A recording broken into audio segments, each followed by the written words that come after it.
They're sick. They make me laugh. They just do and say whatever they want. Was the two finalists singing that Bryan Adams and Barbra Streisand song.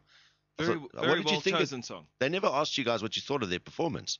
Very, very well chosen song. Unfortunately, there's so much clutter in that last show that they don't ask us anything. Yeah, but I suppose it's difficult when you've got crowds screaming and stuff as well. You can't really get a good perspective of what they're doing. I mean, the one thing about this year's Idols is that I really think we've found the best venue. Oh, yeah, the venue is fantastic. Anybody who's come to the show has said the venue's been fantastic. From the point of view of the judges, not great because, you know, we're a bit removed, but it's also nice to be in the crowd, to hear people. And, you know, the fact is, I mean, with music, people are passionate. You know, there are bands that you absolutely hate that other people adore, and vice versa. And I think that that's really what you found with Idols this year. I think that's why there's been such a great number of votes that we got this year.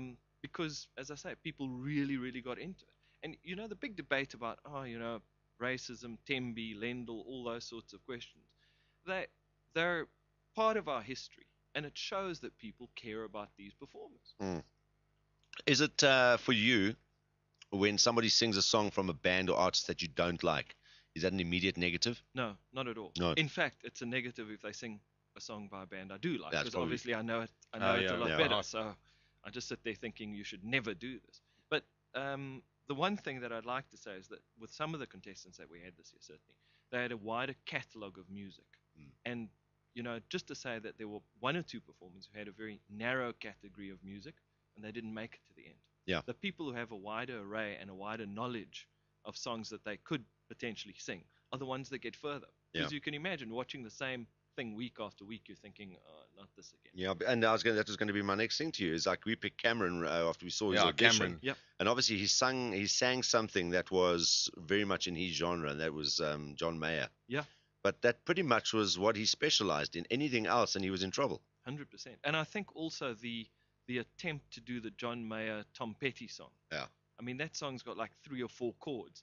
And even Dave, who, you know, loved Cameron and, you know, was enamored of him initially, just said, you know, you're 19 or 18, I can't remember.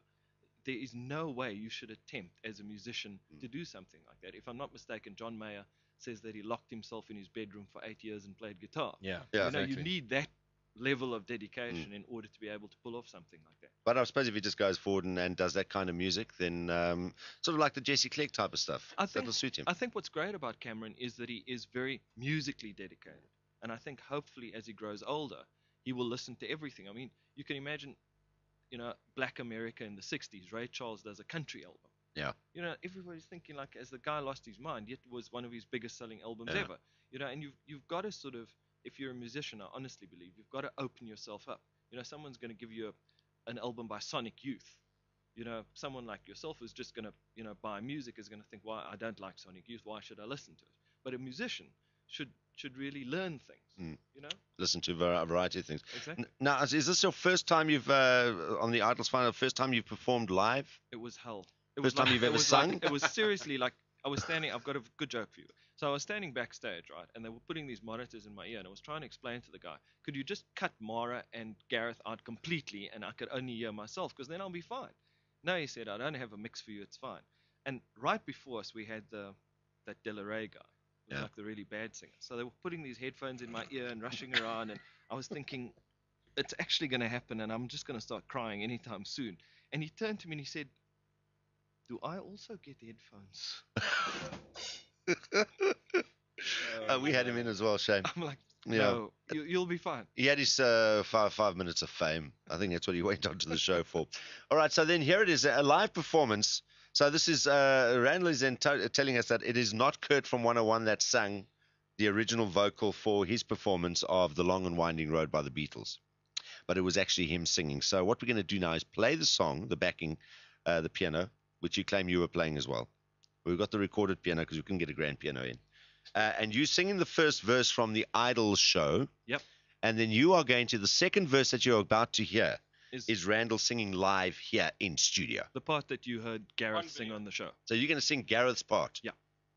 You're going to sing Gareth's lines on the show live. Here we go. Then this is Randall from Idols and The Long and Winding Road, the Beatles classic.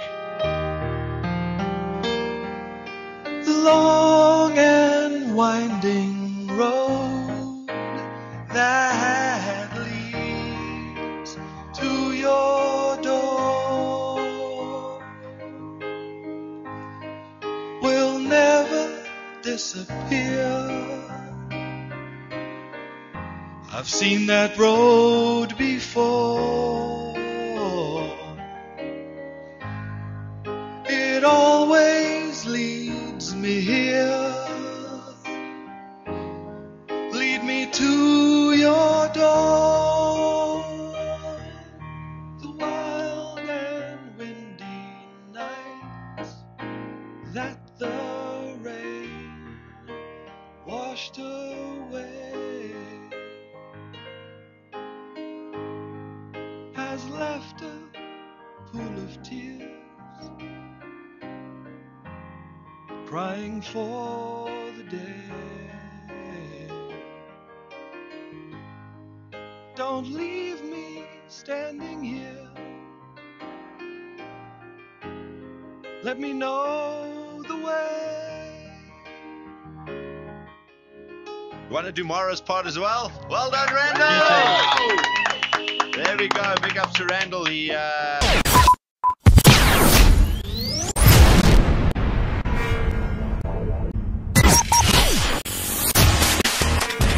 They're sick. They make me laugh. They just do and say whatever they want.